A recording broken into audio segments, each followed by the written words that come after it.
Good morning, today is Wednesday, November 2024. It's 9:03 AM and we're getting started and we're talking about S311. Continuing our work on S311. So we are going to hear from some more folks, including, well, one of the agenda. So let's just right to the agenda.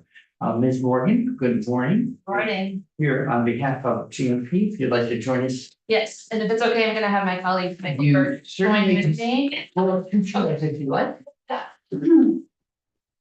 And the table is your domain, you keep adding shares. Get the whole list. I do have, I'm gonna maybe just pass this around and post it as well, but it's easier than selfishly I mean kind of. It's posted, do you wanna? I don't think we maybe need to. Okay, if that's no, okay. it's pretty small, yeah. Also, thanks for being here ahead of this forum. Yes, it was a touch and go depending on just how things are shaping up this morning, but we're certainly watching it very carefully and are prepared for that, and Mike can speak to that a little bit more if we need to. Just Yeah. going to say happy to answer any questions on that too, if anyone has any. Yeah. And, yeah. What's in our, your email update, it's like having a second weather person. One for your email. Yes. That's when you know it's bad. We'll get an email. Hopefully it's it's much bad weather, it's just my, I think. As long as Monday's clear. That's me. Monday's sunny. Yes, really all of that. Well, So we're interested in hearing your thoughts on Friel. Thank you, and for the record, Candace Morgan from Green Mountain Power, and with me today. Mike Bird, Green Mountain Power, I lead operations there, so I do. And so, you all might remember last session when you were considering S100, which became Act 47, that we came in and testified specifically about a time limited and narrow exemption from Act 250 for certain types of distribution utility projects that would move lines from through the woods and move them to roadside and through existing rights of way. We prepared a report that was submitted to this committee back in January that talked about some of the really good work that we were able to do in the short period of time that we had in construction season last year and leading up to, or once the bill was enacted. And we wanted to provide an update to you on the work that we have done and the work that we continue to have planned. And also to request that the sunset that was currently contemplated in S100 be removed, because we think that we are able to do this work in a way that moves quickly for customers, which we know we have to do in the face of the climate change and all of the storms that you've heard about from me throughout the year. And also, you know, within existing permits and the other requests that we have to complete those projects anyway. And so in the slides that are posted, I really just wanted to highlight both what the language did last year and then specifically talk about some of the projects that we were able to do and the examples where they're already delivering benefits to customers and helping them survive and thrive in those areas even more so than otherwise. And maybe you want to speak a little bit to those projects. Quick question, so, Sure. I think we were talking about mainly, but not only Wyndham County, that were the main body of expense. It was certainly where the initial projects were completed, yes. And so we're really focused on southern and central Vermont, but also really anywhere that we see the need for our customers for these types of projects. Yeah, we central and southern Vermont, so Windsor County, Orange County, those areas as well. We have projects that are designated. One of them is in, not only did we finish those 4 that you saw in the report, but we had probably another 9 or 10 that are well into construction and starting to provide benefit already. And those are in the Sharon Bethel area, as well as Wyndham County, which mainly focused on the towns of Townsend, Jamaica, Dummerston, Dover, all of those areas. And those were nearing completion on probably another 4 projects that weren't on the report that take in all of those areas. And you know, without that exemption, we'd probably still be working through the permit and wouldn't even started yet. And, you know, what I would say is these are all either existing lines or moving to an already established right of way. Where we're able to just use avoidance and stay in an already developed area to even have any issues with anything environmental or anything like that, so. This is the main thrust of it, you wanna get out of cross-country wires and get to roadside. Correct, and also, in some of the heavily forested areas, move from an overhead system to an underground system. Yes, and in the slides that I had shared, as you look out, you can see a couple of super colorful looking maps. Which shows the outage counts for these areas from 2022 to 23. And the red ones show outages that are, more than 10 or 12 outages in that time period. The blue shaded lines are where we have some specific projects planned. And then if you look on the next slide, you'll see the ones that were completed over this past year, and also subsequently what some of the outage counts have looked like for folks. And that's, despite it has felt like a mild winter in part, but it has also been a pretty intense winter, and we have had some pretty major storms that have impacted our customers in that area. Yeah, I'd love to speak to that a little bit, but I've heard a few people say that this winter hasn't been bad. We've actually had, I think, 9 events since November 27th. 6 of those events have been over 30,000 customers affected just in the 24 hours. Mainly having to do with high winds and wet snow. We just don't get dry snowstorms anymore. I think that's our new normal.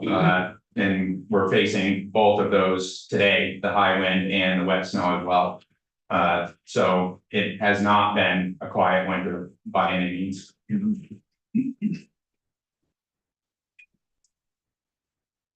So I know as the committee continues your work on this bill, that there were other exemptions that had been contemplated in last year's bill as well. And this one's, I think it's showing that we are able to do this work and avoid the sensitive areas, as Mike talked about. And you can sort of see highlighted in that report that shows any permits that we would have to have, and sort of both the underground miles that are completed, poles replaced, all that stuff. So that information is there and available.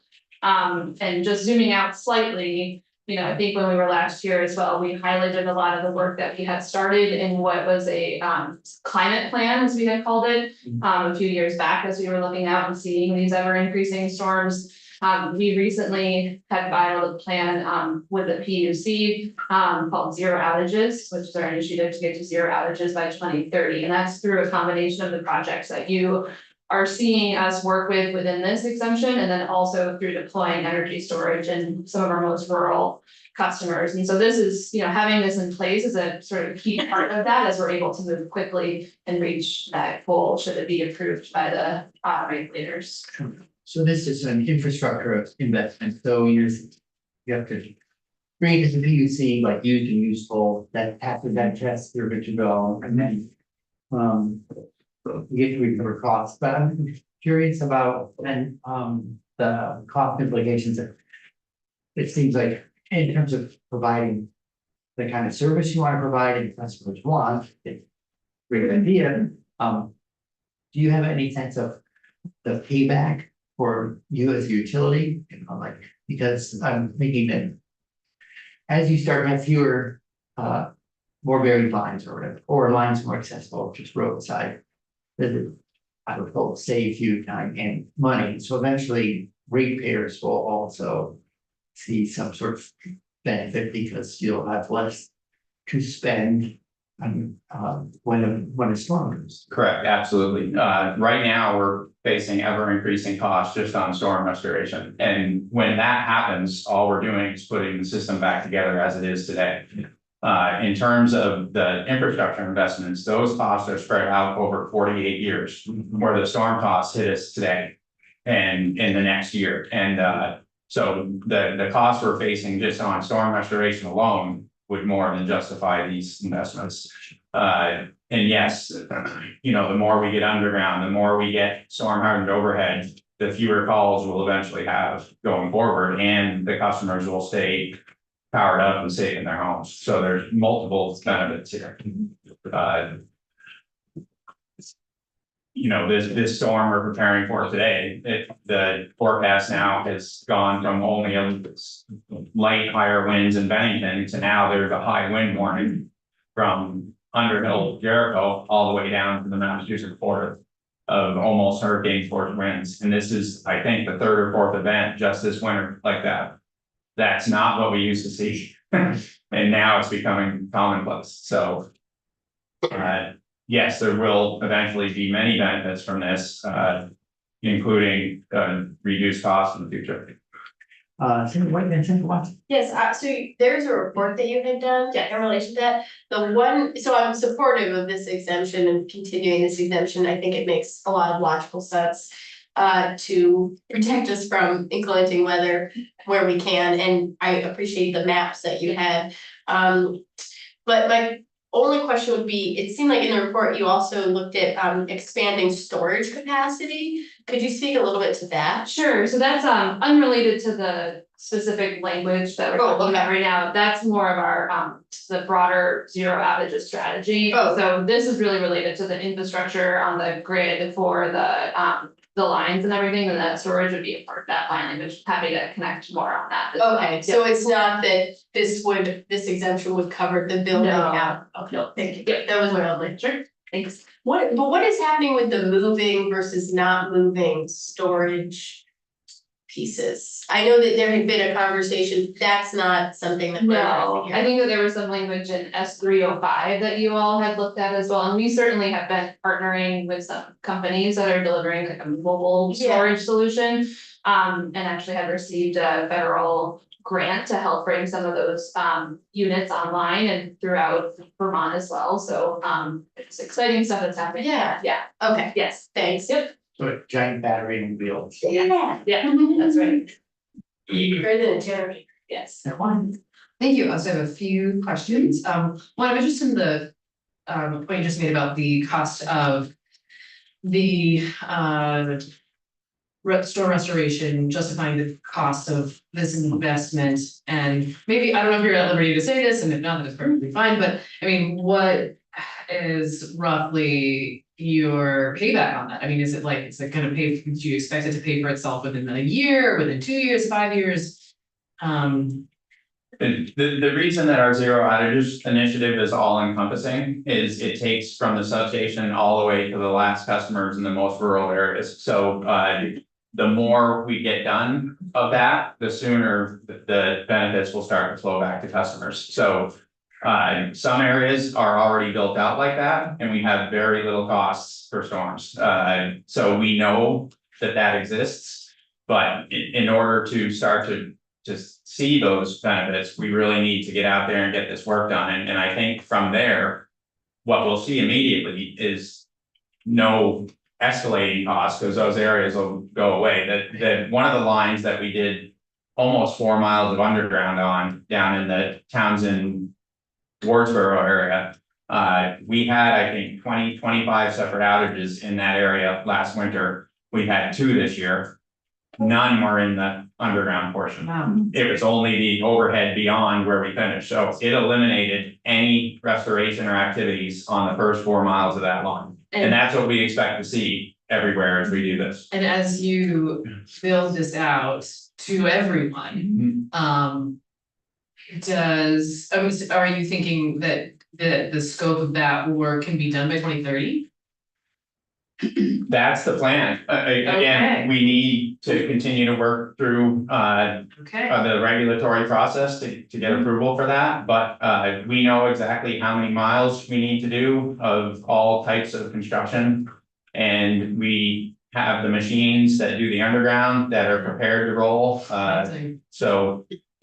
Yeah, okay, that's great. I'm wondering about, for the places where y'all are moving the lines from the wilderness. Yeah. To the roadsides.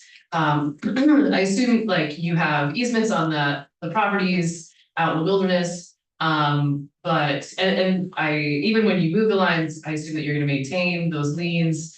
And then, or not, I don't know, question. And then, I mean, one benefit that I see to this, is the potential restoration of contiguous forested land. And so I'm also assuming, but want to just check, that you all are not necessarily like proactively doing anything to hasten that, but it's sort of like letting it grow back as it will.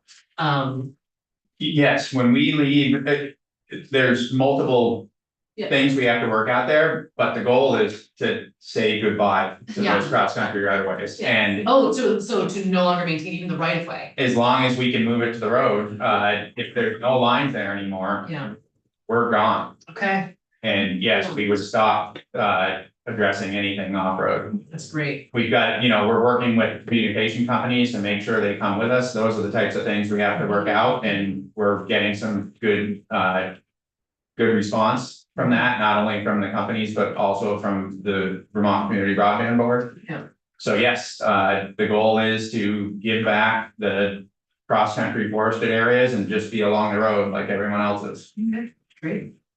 When you underground, are you, when there's make ready on poles, it's easy to see the space. Do you create space for people, like the CUDs to run underground wires along with you, or do they just participate in the work side by side? We've been working with them, and the two projects that we've done, we put in spare conduits in order for communication companies to use. Yeah. And just one reminder too, on the underground, the machine we're using, it's a 12-inch trench with a compactor that follows behind it. You can't even tell the machines have gone through there when they're done. Compared to the older style open bucket trenching, which was a little bit harder to say that about, but very little, almost non-invasive at all with these machines. So, and yes, it automatically installs as many conduits as you want for power or communication. Senator Cohen. Well, that was what I was gonna ask, let's just. These are small, you're not bringing bulldozers into the, No, it's called a rock wheel installer. And it's got a rock wheel that goes down into the ground 51 inches, it's only 12 inches wide. And then there's a skid steer, a small Cub Cadet that goes behind it with an automatic tamper that brings the road back to the correct compression. And It's cool. yeah, so it's not big 40-inch buckets like you used to see in some areas. This is it's a large machine, but the impact the machine makes is very small.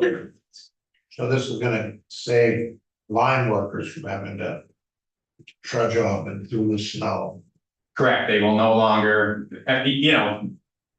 there's a lot involved in that, culverts and things like that. We probably won't be able to eliminate every mile of cross country, which is our goal. But the majority of it, we hope to be rid of it, yes. When you go cross country, because it's the shortest distance, as opposed to road. Back when these lines were built, yes, remember, Vermont was not treed in the 40s and 50s. There was very little tree canopy. And back when these were built, it was just the shortest distance to get to point A to point B.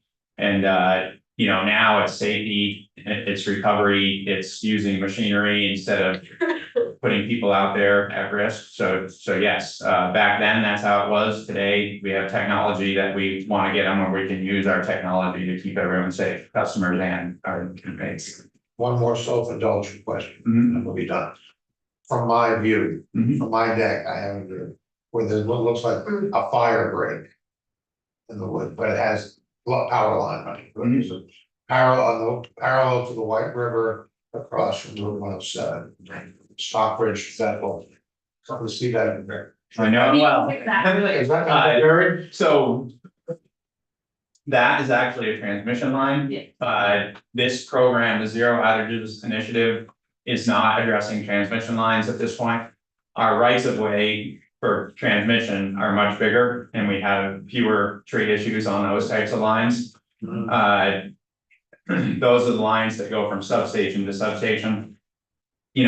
Certainly in the future, we do plan to start to address those with some more storm hardened type construction, but we're still working on the cost effectiveness of varying transmission versus varying distribution. We're talking about the lines that go along your homes and things like that right now. So no, that line is not part of this initiative. Steve McDonald. So, when this construction takes place, do you get reimbursed for Green Mountain Power? Does he get reimbursed for the work that's done? Yes, that's the over the infrastructure we're putting in is a 48-year asset, so over 48 years, that would go into rates, which is much less of an effect versus, a large storm that we're responding today, which goes into our customers' costs right off. So yes, it would be spread across 48 years once the new line goes into service.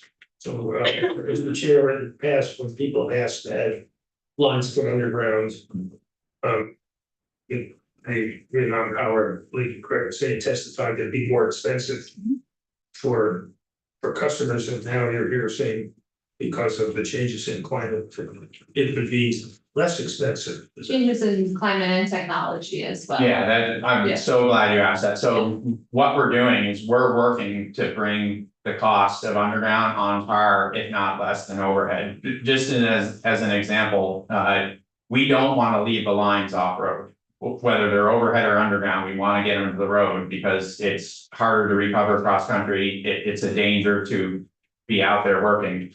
And when you think of overhead now, usually when we bring it to the road, we have a large trimming project that we have to do, tree removal.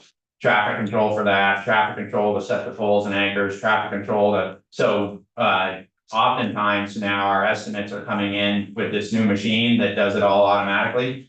Where our estimates are coming in at par, if not a little bit under, so. The new technologies and the new, not only the technology, but the materials now. We buy reels of this underground that's a half mile long, one piece of conduit. It just comes off a reel and goes into the ground, where the older style underground, it was gluing 10-foot sticks together for miles and miles and miles, so. The communication conduits are also on a reel that just automatically go in the ground with this machine, so there's been a lot that's changed. Just with us, just in the past 10 years, where we've been working to bring in underground at par. When you referred to partners you work with, are they partners or are they subcontractors?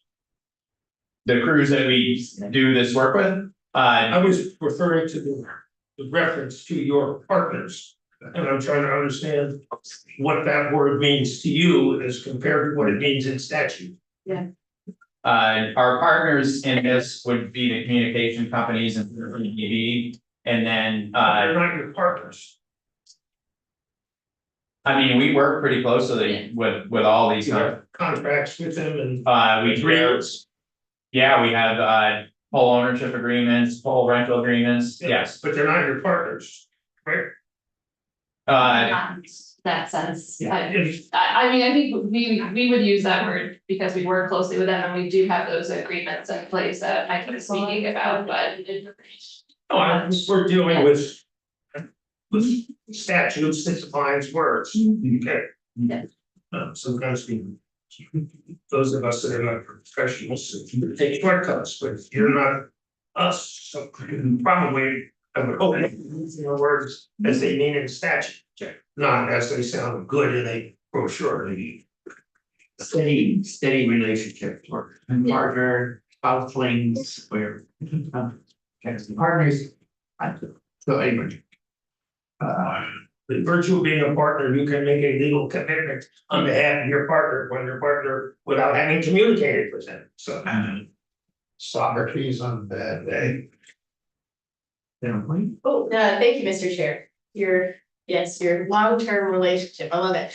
I call my husband my partner, so. But I do get to make legal commitments. Yeah. So do you have language? Do you have written out? Yes, in the, and I can send it out as a separate document if it's easier for your purposes as well. There's, in the bill that passed last year, there were a couple different sections related to this. Section 19D established the sunset, and so it would just be to strike that provision. But the underlying language that granted the exemption, no further changes from that on our end. Okay, and you're just you just want this to be a forever, just take out that language. I am comfortable with that. If the rest of the committee was not, and we had it extended, we extended it again. what is a time frame? I mean, I understand what your ask is, but if we weren't to Yeah. move forward with. I think ideally it would be out to 2030 as we look out to complete on our work in space. Okay, but you're asking for the. Yeah. Yeah, Yes. thank you, I appreciate Absolutely. that, and you're hoping to see it in the, whatever the beautiful combination of S311 and Yeah. 687 and others. Grand conflict. You're hoping to see it in there. Yes, That feels like the most relevant bit, that was our thinking. thank you. Yeah, of course. Sure, and just so we, it's a great interest to you, well, us both, but first and foremost, you, if you can, maybe using 311 as the bill, just make sure that we know precisely what you're saying where. Absolutely. In case it appears in more than one place, for it, so we don't do one thing, but miss the other. Yes, absolutely, I will follow up with that again. Sarah McCormick, oh, sorry, Sarah McDowell, then. The folks with whom you have contracts, have you discussed with them, or have you discussed just amongst yourselves? Whether you would be interested in joining the state's lawsuit? The. You spoke earlier about how it's just the first powders, the last storm we had was the first powders since last winter. Mhm. And it's heavy snow, would you consider joining the state's lawsuit? To from the fossil fuel companies, the additional costs that have been put upon your shareholders? Oh, I'm sorry, you're speaking of S 259, yes, okay. No lawsuit yet. Yeah, I mean, we're certainly watching that as well for all the reasons that you outlined, and I think, you know, we'll certainly be keeping track of that as it progresses. I'm not sure if we're ready to make a firm decision on it. I'm not sure exactly what the process for that would look like, depending on what the final bill and lawsuit would eventually look like. Is there a lot amongst management of your enterprise? Not specifically, no. Take them home. It's, Take it. Sarah McCormick. The Act 250 exemption, how does that, what, I guess, first of all, it's existing already. So going back to the history, why was there a need, why is there a need for an Act 250 exemption? Clara, what is it like being subject to Act 250? What do you get with the exemption? What is the difference in terms of your act? yeah. So what I would say is, I think it's important to realize this is only in 1 acre towns. In 10 acre towns, there's already things in place within Act 250 where it doesn't trigger Act 250 in our 10 acre towns. And other utilities like municipals are just exempt from this altogether. So it's really only in 1 acre towns, and I think the history of it was. Back when this was created, some of them didn't have select boards, some of them didn't have anything, right? In all of these areas where we're working now, even in 1 acre towns, we actually still have to get the state or town permits, the select board signs off on these relocations. We follow all the best management practices, so pretty much. We build it the same way in the areas where we don't have Act 250 as we do in the areas we do. And I think, to answer your question, I think it was there because there was no governmental bodies and things like that in these smaller towns. I don't know if you would add to that. No, I think that's right, and I think that the challenge that we were running into as we were trying to zoom out and focus more on like circuit-wide projects is that we were triggering that 1 acre threshold really quickly in some of these projects, and so we, you know, the way that we do a circuit might cross multiple town lines and all the other complicating factors there, and it took a lot of work to get to that point of even being able to file the Act 250 permit. And so this allows us to, you know, work in the same areas as we do, as, you know, Mike said, in the 10 acre towns, and move more quickly is really the best way to summarize it. So a lot of the projects that you saw happen last summer and fall, once we have to have this exemption in place, you know, we would not have been able to get done in that time period without the exemption.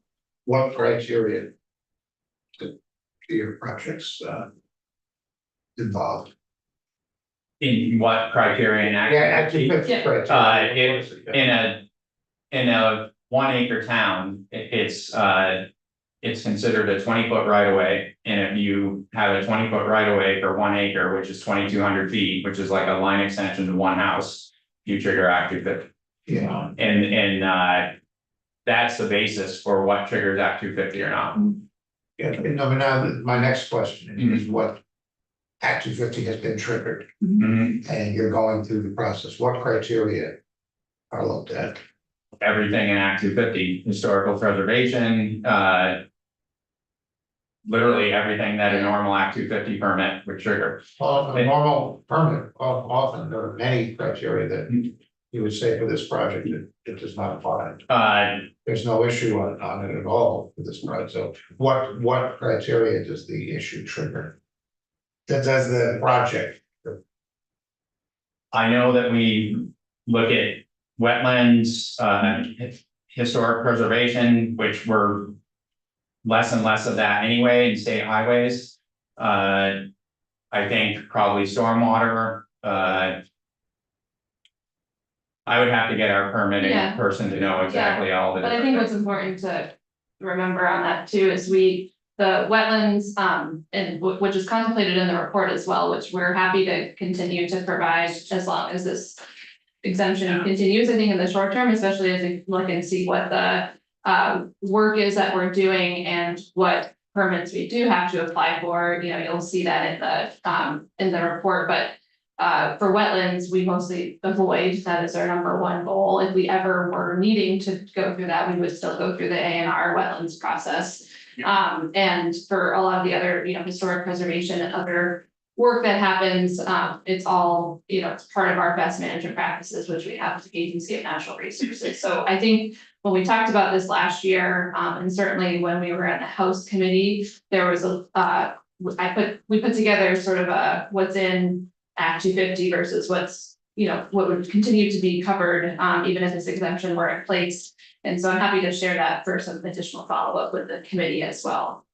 respect for the committee's time, and I don't want to take too much more time, but my question really is the issues that you would deal with if subject to Act 250, how do those issues get dealt with if that makes sense? That's really the Understood. the discussion in the legislature often, we'll talk about Act 250. This is how long it takes, this is what it costs. Mhm. And the discussion, as opposed to as though it's just an impediment. It doesn't actually, and we don't even look at what values does it protect. And so I guess, so my question is, what of your activities does Act 250 address if you don't have the exemption? And if you do have the exemption, how are those questions addressed? And you say you actually. Yeah, I can send a follow-up. I think that might be the. Thank you. Yep. And if I'm remembering right from last year, there were also timeliness issues with projects, so Yes. there's a building fee, right? Correct. That's okay. You had mentioned undergrounding, do you have I'm curious how many miles total is in your 2030 targets, have you done the math, like I don't know how many miles at all, to guess even. We know that we have over 3,000 miles of non-storm hardened, single phase residential type service out there. Some of that wouldn't be done because of the fact we would use storage for some of those, but I would, over the next 6 years, probably approximately 3,000 miles would be the goal. And again, within those, it depends on ledge and everything like that, but we want to do a fair amount of the rural residential areas, what we call zone 3. So we told you that this doesn't just affect GMP, but other for this as well, so we can hear from other utilities, but are you aware of other folks going through the same thing? You're the largest utility, but are you also, you hear your utilities also doing similar projects? Yeah, I can speak a little bit to that. So the municipal utilities are with mostly part of VEPSA, but certainly some that are not. They are all treated as 10-acre projects for their Act 250 or for any work that they're doing. Underground. And yeah, and they also the underground portion of that doesn't count towards that overall goal. So typically municipal utilities are not triggering Act 250 under any of their projects that they would be contemplating.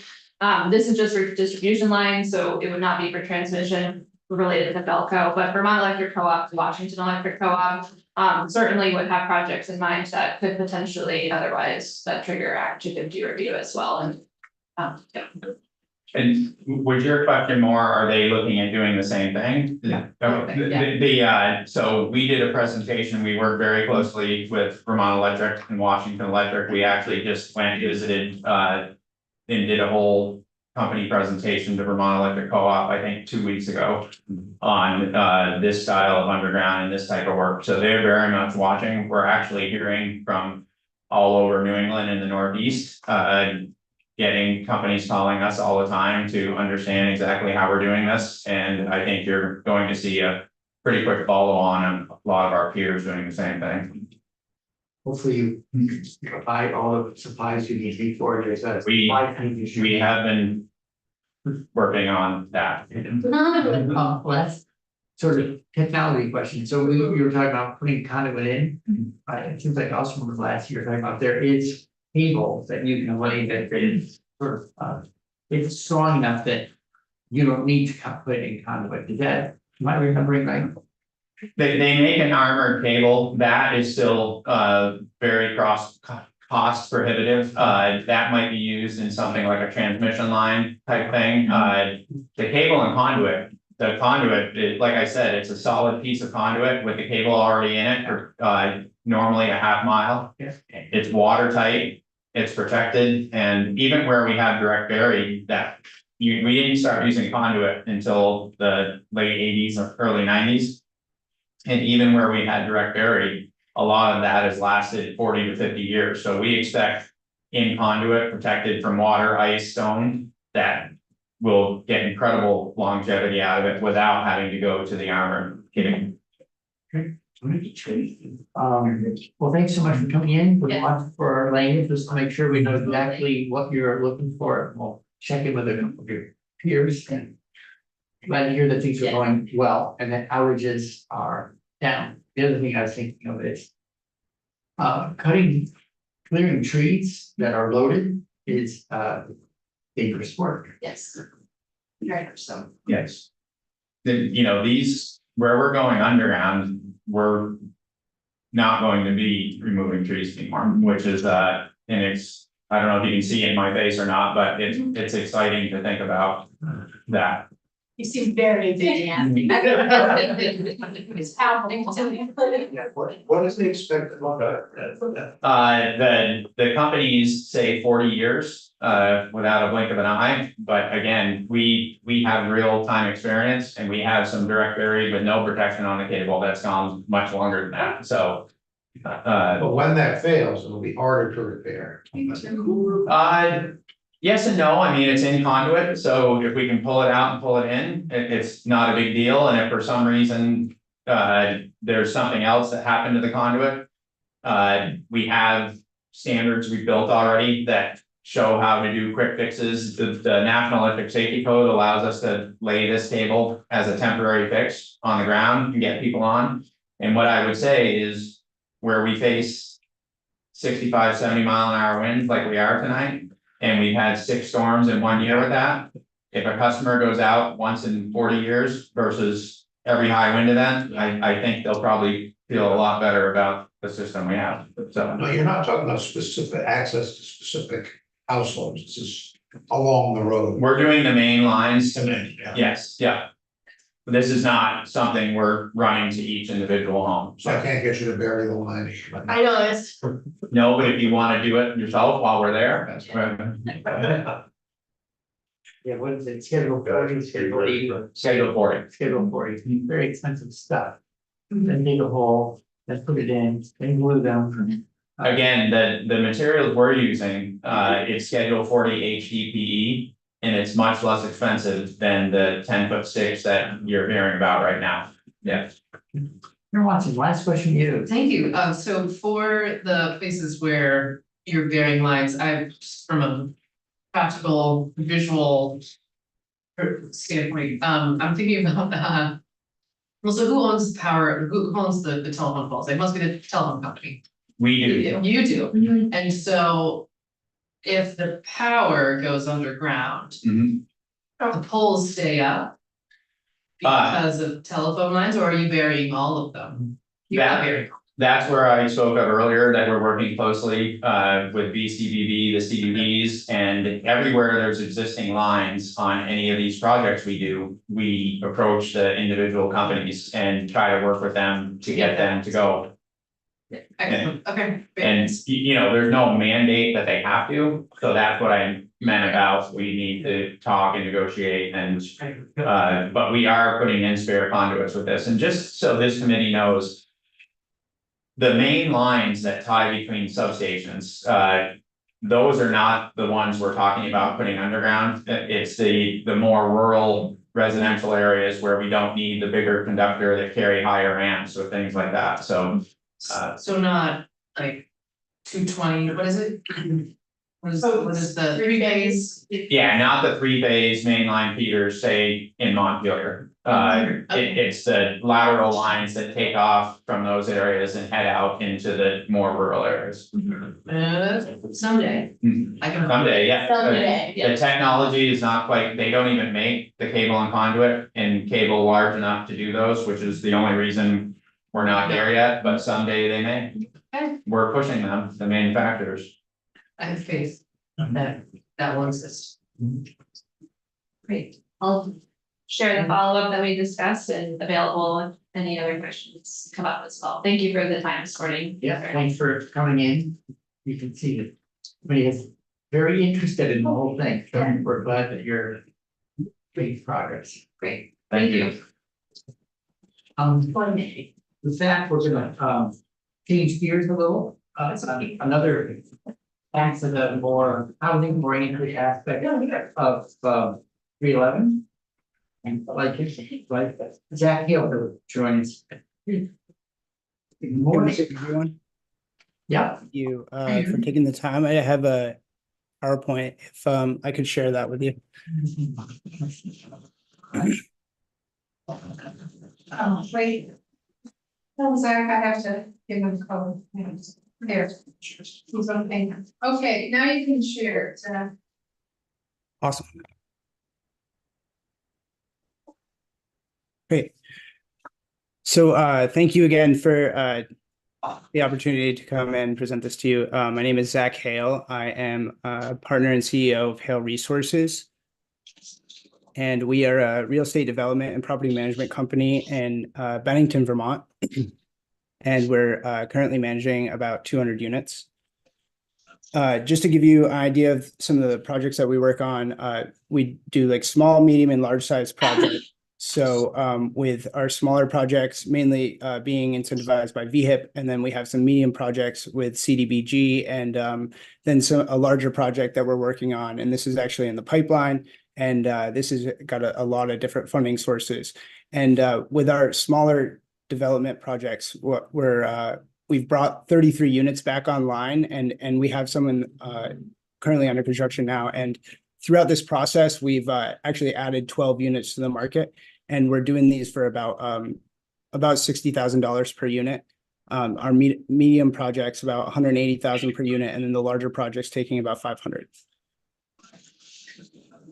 So this is one of the examples of like a smaller unit or a smaller project, just like very old and outdated housing stock that is at the end of its useful life. And so we've been taking units like this and bringing them back online.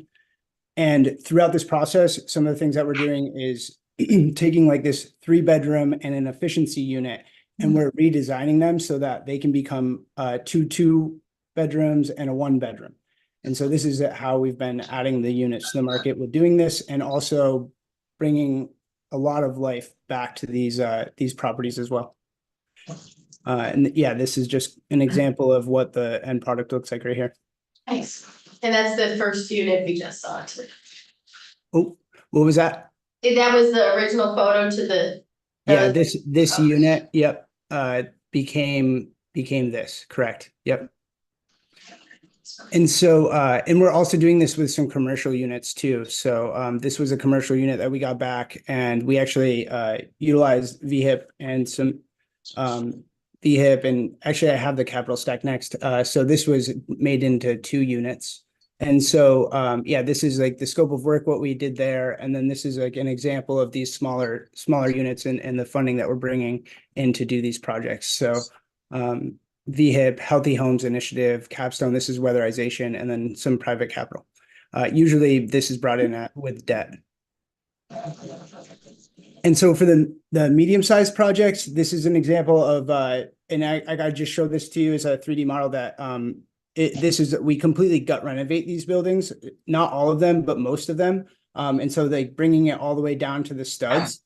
And in those situations, we are working with 3E Thermal and Efficiency Vermont, and we're spray foaming these so that they're more energy efficient and are less operating costs moving forward too. And for those medium-sized projects, this is just an example of kind of the funding stack that we're putting together for that, and typically bringing a lot of in-kind contribution to those as well. So downtown Bennington, this is just showing you like some of this is mainly where we're working, and this is a little over 50 properties that we renovate and or manage in Bennington. And so we're really focused on the designated, like right downtown, not specifically designated downtown, but there are a lot in it. And I did just want to point out, like, this is the flood zone for Bennington. And so we do have a lot of housing stock there. And I did hear Chris mention the other day the state tax credits, and this is a really helpful program. And this is just an example of one of those projects that we've done where this is in a flood zone, and we lifted all the utilities up out of the flood below the BFE or above the BFE, and then even the heating system and all the electrical and stuff. So that has been a very helpful program, and there's tons of housing units, properties like this, like all throughout Bennington. And this is actually one that we have an application in for those credits right now.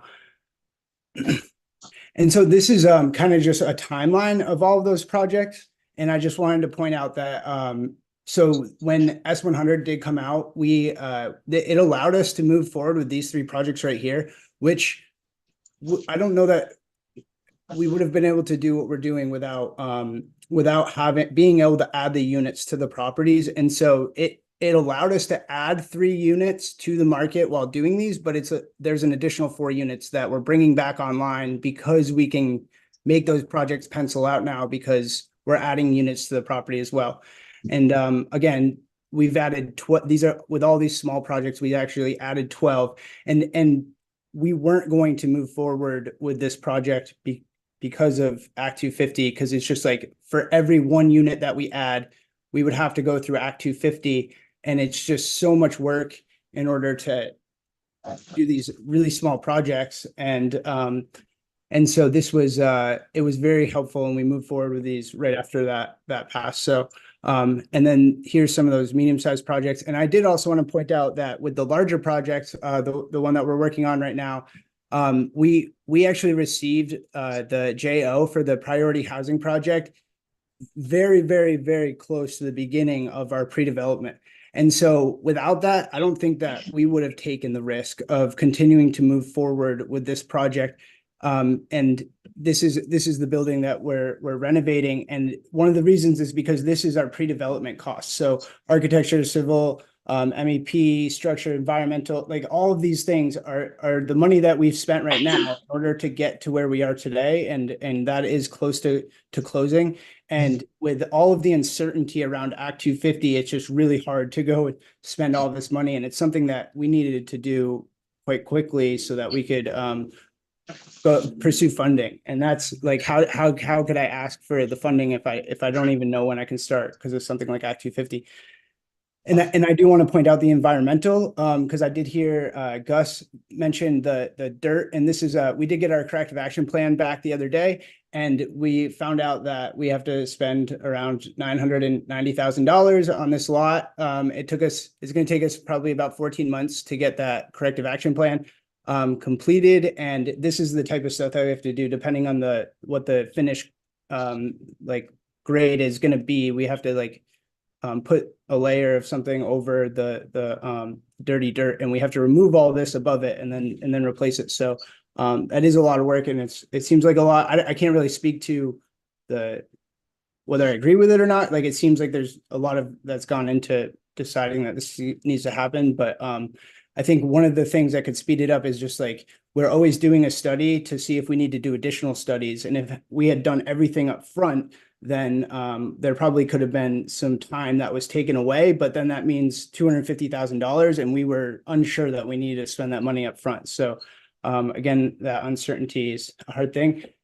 Sure. And this is the Yeah. capital stack of that project. So I just want to like Sure, yeah. Yeah, go ahead. Yeah, thank you. So is that site, the quote unquote dirty dirt, is this just environmental, airborne pollutants from, having people heat their homes, for the last 100 years, or is this some sort of industrial consequence? For this one, it was, this was a foundry back before 1913 when the building was built. And so there was some industrial, but it's the surrounding properties have, I think, impacted it as well. So and lead falling down off the building and going into the dirt. And so there's just like all these different things. Okay, and on your previous spreadsheet, there was MEPF, I think it was. Yeah, mechanical, electrical, plumbing, and fire suppression. Okay, thank you. And this is actually going to be 100% electric building too. So we're looking to do a geothermal system in it. So, which is where that lies. So, and yeah, just to point out that we have like all these different things that like we're making a case for why this project is important to all of these different funders. And it's just, it just creates a lot of uncertainty as well, right? While trying to navigate all of this of trying to make sure that we're raising this money as well, which we feel confident in because it's such an important project. But when you're faced with Act 250, the uncertainty it brings is just like you have absolutely no control over that, no matter how good the project is, because it could be appealed. We've been talking about appeals and, the sort of the shadow they cast as people worry about that they might be subject to appeal. So we're looking at 3 different levels. You can have appeals at the municipal level, you can have appeals of your state permits, and then it can be appeals if you're in Act 250. So if we take Act 250 out of the equation, to what degree are you still concerned about about appeals, and what kind of experience have you had of either state permit or municipal appeals? I do have a slide later on that just highlights that. If Okay, sure. coming back to it. Okay. Yeah. Great. So so one other thing that I did here was the tax stabilization. And so I just want to kind of give an example of how that could be impactful for a project. And so right now that project is currently assessed. That building is currently assessed at $147,600, and it's bringing about $2,500 a year into the education tax. And so when this project is complete, this is just an estimate that I did. It's not an appraisal of $5 million.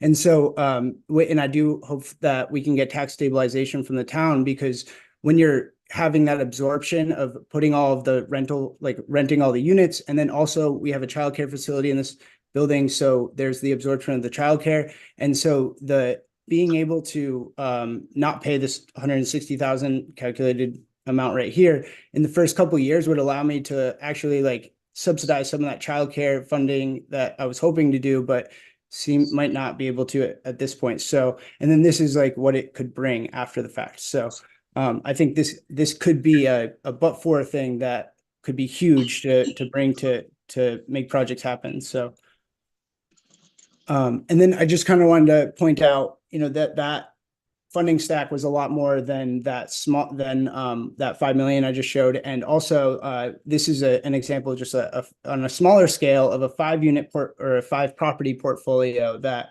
it's actually, property that we're repositioning. And so, and during the while renovating this, it is currently 18 units, and we're going to add 3 units to it by renovating these units.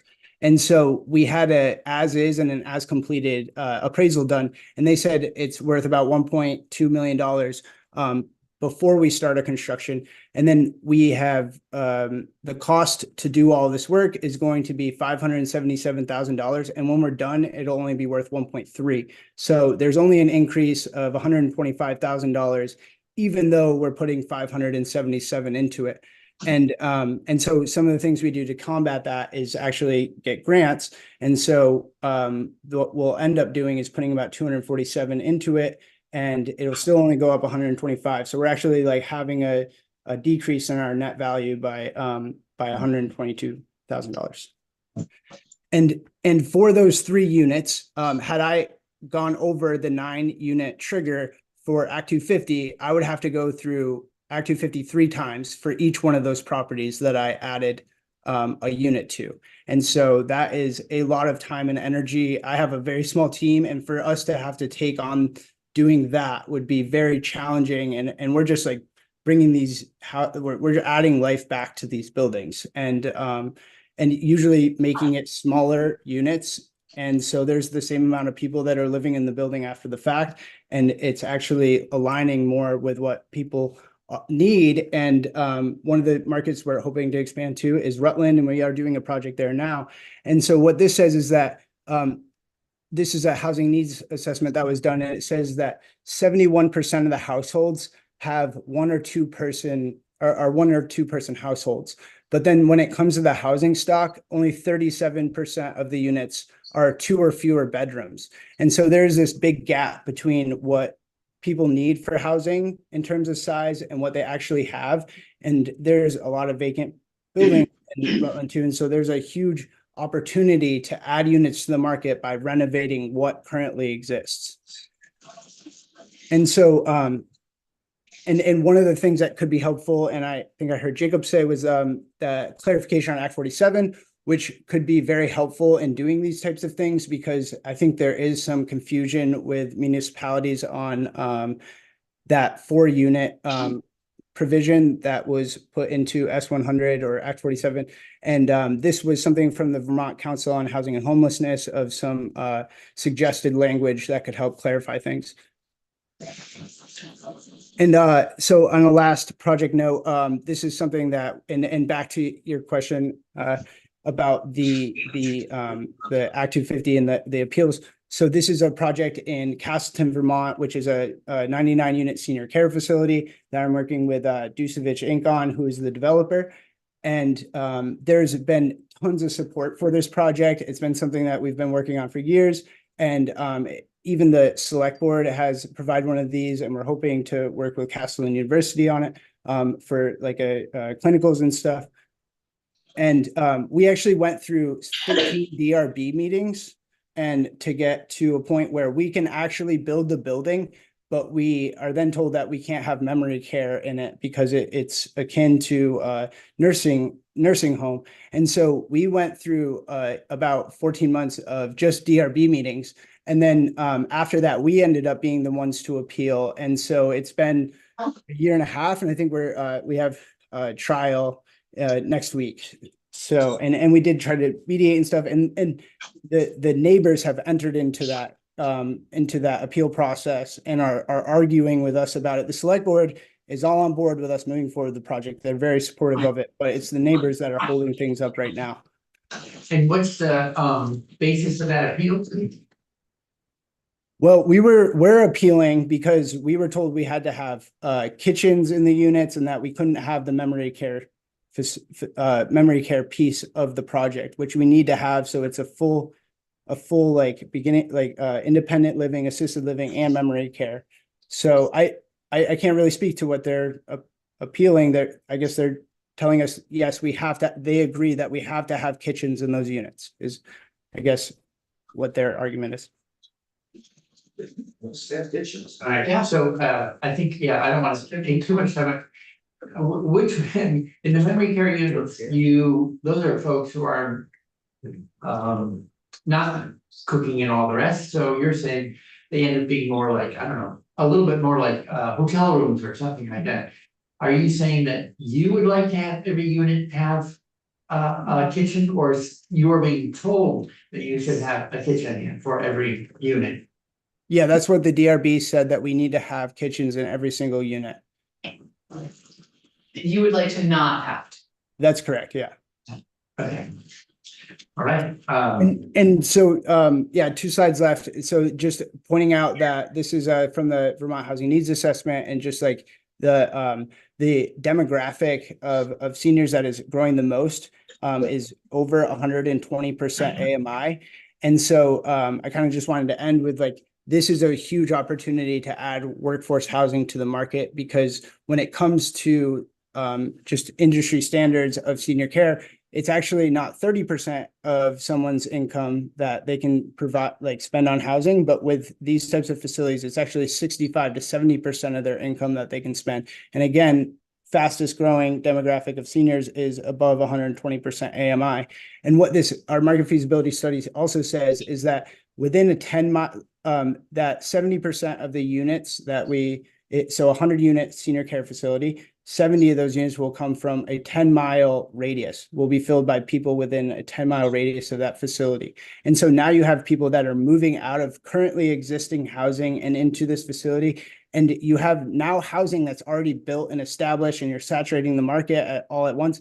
And so that allows people to move here and actually work in the jobs that Vermont has and be able to afford those homes. so, perfect, the questions, I have one, and I'm sure we'll have others, the back of the, memory care units. So this is a hang up in permitting that's entirely municipal. It's not an Act 250 issue, it's a municipal, a DRB issue with Fremont kitchens in every unit. Yeah, that's correct. Yeah, we went through a year and 2 months of just DRB meetings, which was mainly just us having conversations about the facility and a lot of input from the community. And then we appealed that decision, and now we're going through environmental court, and we haven't even started an Act 250 permit. That's correct. Okay. Senator Watson and Senator White. So what you're saying is that you might have to relitigate this all again through the Act 250 process. Although not. Maybe not the kitchen piece, but if there are people that are generally opposed to the project, more time, more delays, more appeals. That's correct. Okay. Thank you. Senator White. Thank you, Mr. Chair. I have a few questions, and thank you, Mr. Hale, for coming in and presenting to us. You were fast. Yeah. Good to see some numbers, because my main concern with some of the changes in S311 are that I haven't felt like we've had a persuasive case made to the cost and increased time that developers have been saying they've been experiencing, but rather an argument that people respond to the marketplace. So whether or not it's true that there's extreme time delays or extreme financial costs, that either way developers will react. So that's kind of the foundation of the argument I've heard so far. So it's very helpful to get some concrete information from a developer in that situation, because we haven't quite had that yet. So I have a couple questions. The first is, typically, what's the rent that you get paid per unit? So when it comes to the units I just provided, a lot of those were subsidized, and so most of them are at HUD fair market rent. So what would that, for who doesn't have the chart pulled up, what would that be? So it's like 1,100 for a 2-bedroom, 950-ish for a 1-bedroom, just under 9 for a studio. From what I recall, it does change annually, and so. And that's what you're charging currently? Yeah, correct. And there's a lot that goes into that in terms of like utilities, and there's a whole calculation. And I will say that those rents are pretty close to all of our other rents as well. So we have most of our units are unrestricted, but we're still in those same ballparks. We're not too much higher, just because we require that there be when we have our screening process, one of the criteria is that you can't rent the unit if the rent is more than 30% of your annual income. And so if we jack that rent up really high, then we now really the pool of people we can rent to is very small, and now we're just gonna sit there with this vacant unit because no one can afford it and pass our screening. And so that incentivizes us to keep it within a good range so that we can rent to somebody and get it filled quickly. Okay, and typically, what's your return on investment for your rental properties? Like, how many years does it take you to get your money back? Because and then I guess I don't really understand the in-kind contribution piece, I don't. Because don't you get to write that off under taxes then? So I guess I'm just wondering how that breaks down. So really, when we go to get a grant, we need to prove that we have the capacity and the ability to just provide the information for that grant. And so we're required to put line items on there for general administration and program management, showing that this is what, like, we have staff that is going to do all the requisitions and everything. And so we're not, but then if we add that cost to it, it's like, makes it much more difficult for it to pencil out. And so we just say, this is where that comes in and where that capacity lies, but we're just going to give that to the project. We're not actually going to charge that cost, because otherwise we can't make it pencil out. Okay, but when you say pencil out, when do you get do you as a corporation break even typically with these projects? That varies a lot, honestly. And we're always trying to, I don't have a clear answer for that, honestly, because What is your, we're taking our cash flows and reinvesting them back into properties. And so I haven't got to a point where I'm like, oh, wow, this is finally paying off. And I've been doing this for 7 years. So, and you haven't seen, I guess I'm confused. So your business hasn't made a profit in the last 7 years? So it really all comes down to me, and no, I have not made a lot of money over the last few years. No. And we have like a parent company that does all of the work for our properties, right? And so what this does is we have this construction company that is established so that it can maintain our properties. And so that construction company is what pays me a salary. And so we are incentivized to just like, I would rather grow and work less than make that money. And so I make $100,000 a year organizing all this, right? Which isn't bad, but then I'm, if I have the opportunity to make more money, I'm going to hire somebody so that I can increase what I'm doing. Okay, so I get, the reason I'm asking is because I'm trying to understand what the argument has been of, we can't make these projects pencil out when we have to go through Act 250. And so I'm trying to understand how tight the numbers are for you as the example developer that's here testifying that it doesn't pencil out. And what I believe I'm hearing is you have a very, you can't quite share the profitability of your company, and that's fair, I understand, because it is all based on kind of how you as a proprietor of that business want to hire and not hire folks, so the profitability changes and you're not in it for the money is kind of what I'm hearing. You're in it for having a good workflow, so you might artificially keep your salary lower in the hopes of having a good workforce and a good work balance. So that's your own, that's a business decision. I'm not gonna talk to you about that, but I am trying to really understand, is Act 250 costing developers so much that they're not moving forward with projects, or is it an artificial created problem? And I'm still struggling to get real numbers on that. So I want to agree with you.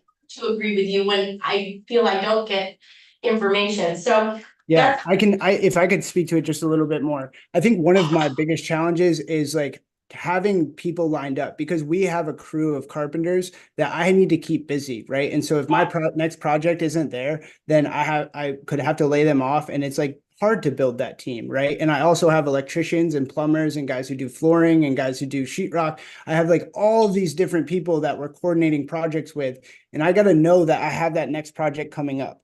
And so when it comes to Act 250, it's hard for me to pursue anything with Act 250 because it could create all this uncertainty of not knowing when that project's going to start and I gotta have projects to keep all these people busy, or they're gonna find other stuff. And then when I do have something, they're gonna be working on something else because they also need to eat and bring in revenue, right? So that's one of the biggest challenges that we have. But I can say that when it came to priority housing projects, like the fact that I could go and say that to anyone that I was talking to about this project, it's like, hey, the state is behind this and this is what they're incentivizing. And so this is why we're pursuing it. And it just like adds so much to that project. And we're ready to go with whatever you incentivize us to do, we'll go pursue those projects because we need every leg up that we can get right now because it is very tight, especially with interest rates and the cost of construction going up and the cost of labor. It's just, there's so many factors to it that we got to find every leg up that we can get right now. Thank you. I really appreciate you noting the myriad of other factors that are contributing to the housing crisis, because that seems to be a point that has been reiterated time and time again in this committee. My only other question for you is, it seems to me that one of the main articulated problems that folks have described that they have experienced with Act 250 is the appeals process.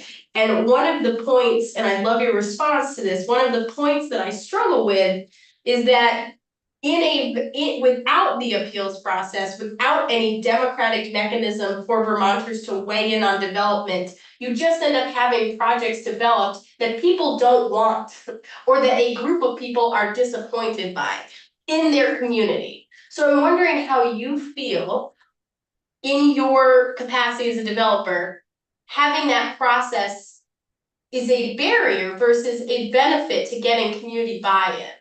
So how else would you make sure that the community, who seems like in one example is up in arms, as in your description, by the development of a senior housing facility?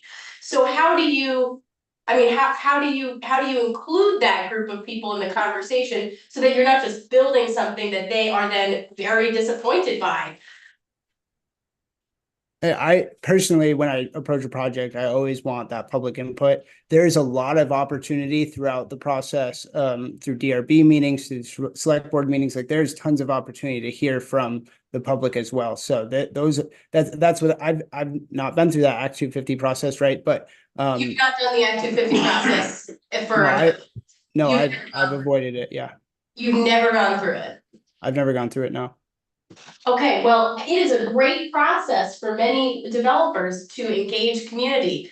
So I appreciate your honesty about not going through it. I've also engaged a lot of community without it, right? And so Yeah. I've avoided Act 250 because of the uncertainty. I've not want like it just the uncertainty.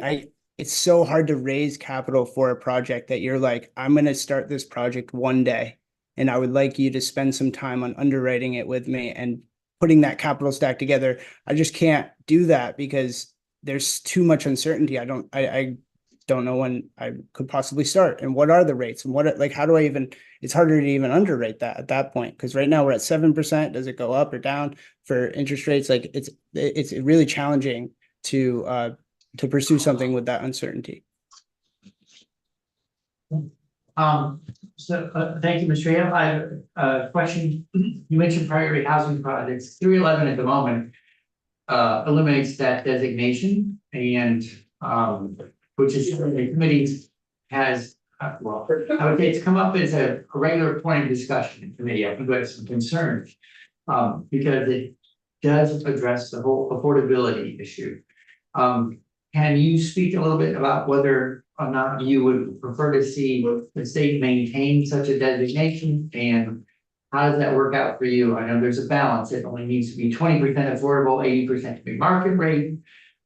Is that the right kind of balance, and do you want to see PHPs continue?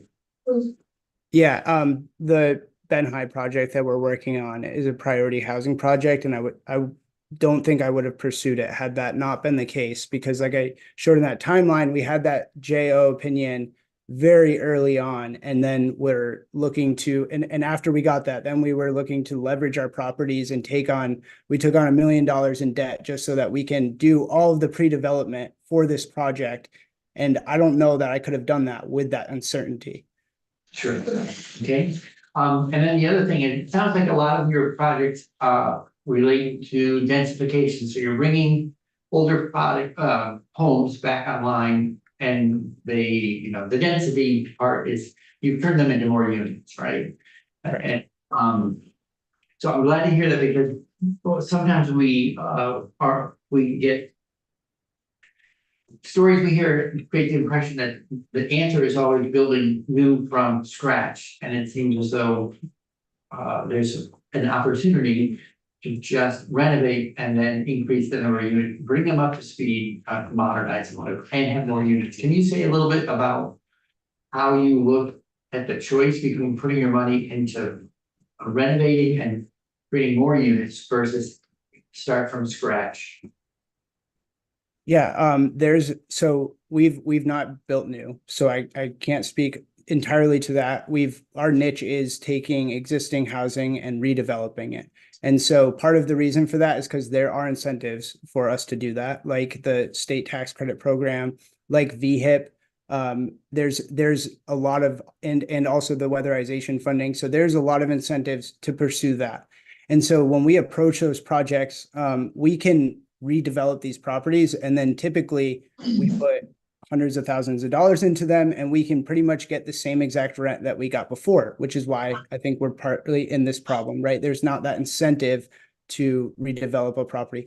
But if we add units to the property, right? So then we're typically, when it comes to an appraisal, we're at like $50,000 a unit in Bennington. And so if I redevelop that property, I'll probably get the same cash flow. It'd probably be worth the same. But if I add a unit to the property, then now it's worth another $50,000 more. And it helps combat that that cost of redeveloping the property, and also allows us to leverage more for debt so that we can bring more to the table. And so I think it's and also we're seeing more like that housing needs assessment I had shown, where there's that huge gap between the number of people in a household and the number of bedrooms in the units that currently exist is huge, and because the units are too big. And so by making them smaller, and we're actually then helping renters, because now they're not paying a 3-bedroom rate, they're paying a 1 or 2 bedroom rate. And so it brings that cost down for them, and it matches what they actually need. That's great. And with VHIP specifically, and since the beginning, those have all been targeted to people facing homelessness as well. So last year in S100, one of the things, the adjustment was to density, a requirement for municipalities to allow greater density on lots. Is that played into your ability to take, a 1 dwelling and turn it into 3? yeah, actually, that was one of the things I highlighted. And you can see the language that was suggested in there for changing Act 47, because it would allow us to. But after S100 came out, I was like, yes, we can finally add these units to these properties that we've really wanted to do, because they're 4 bedrooms and they're huge, and it's really hard to rent them sometimes. And then the municipality saying, nope, you still can't do it because of the way that they're interpreting Act 47. Okay. And they're saying that didn't allow us to do that. But I do believe that was the intent of that. Okay, so that was the language you highlighted in red on one of your slides. Yeah, correct. Great. And do we have your slide deck? No, but I will send it in right now. Okay, that'd be great, because you had a lot of facts and figures that. Yeah, and look at them more with a little more time in hand. Senator Watson. Thank you. Thinking about the situation with the memory care units that you all were trying to build. We have some exemptions in bill from the Home Act, as well as I believe in 311, about the zoning that municipalities are not allowed to make around emergency shelters. And just thinking about populations that are in dire need of housing right now, the older populations that have a lot of needs are another demographic that I think we are underserving right now. And so I wonder if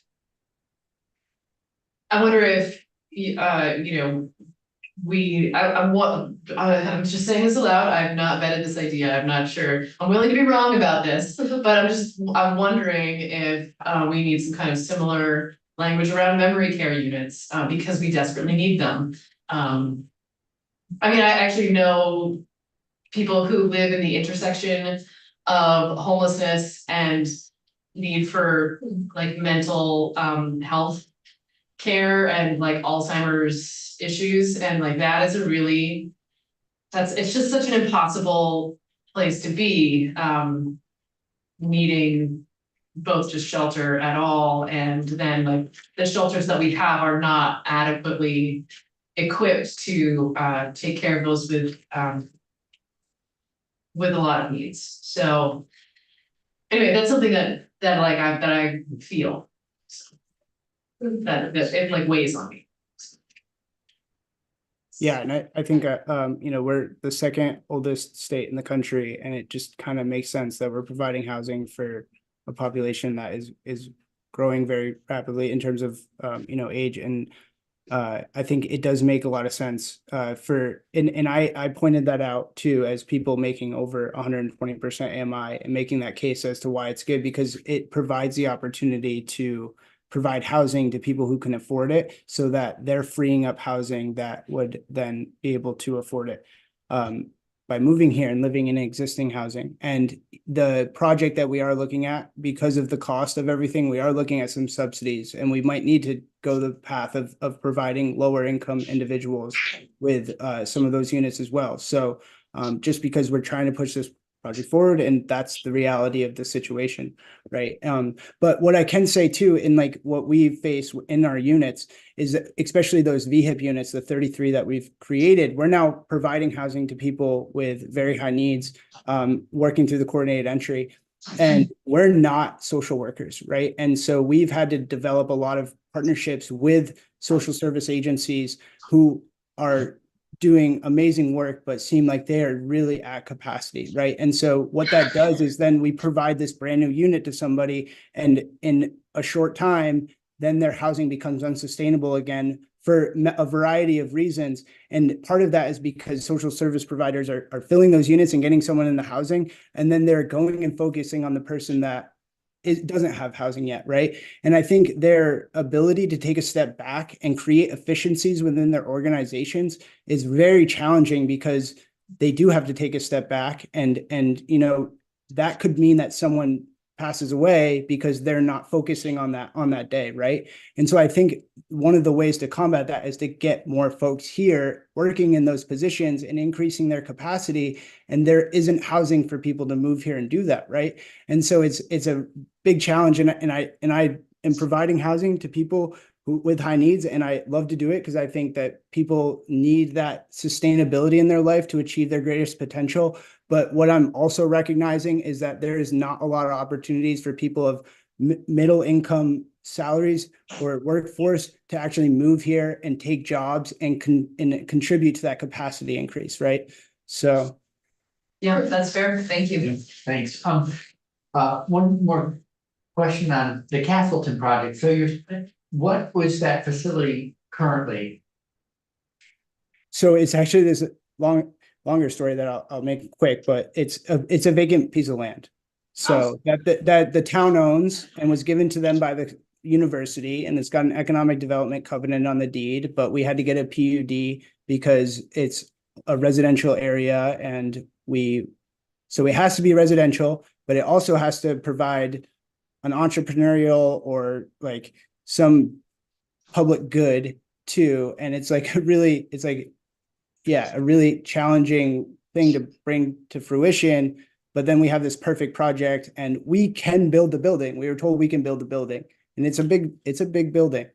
But we're in environmental court with the neighbors fighting it, not because they are trying to fight us not being able to build the building. They just want to make sure that there's kitchens in all the units and we don't have memory care there. Okay. All right, so that's a DRB fight. Yes. Not a Active 50 fight, which you hope you don't end up in, but sounds like you're not getting. I've never heard of such a contest before over Kittens, or no, No, and the point, if I may, is that if people don't want a memory care unit next to them, they will find a reason. I just so folks know, I have the privilege of working with Zach on that project as their lawyer, so I'm happy to follow up with some of the questions about what you're talking about there. great. And he would be great to talk to that, and I'm really excited that he's following up after me, because yeah, wealth of knowledge there with all of the Act 250. Okay, great, so it's new construction, I just wanted to clarify whether or not it was already there, because most of your stuff has been redeveloped. All right, great, any other community questions for Mr. Hale? Right, so, Lucky though. yeah, so again, thanks for the testimony, thanks for sending in your deck, that will be helpful as we loop back some of their questions. We have been going an hour and a half straight, so I'd like to propose a 15-minute break. Start 17 minutes, a big day.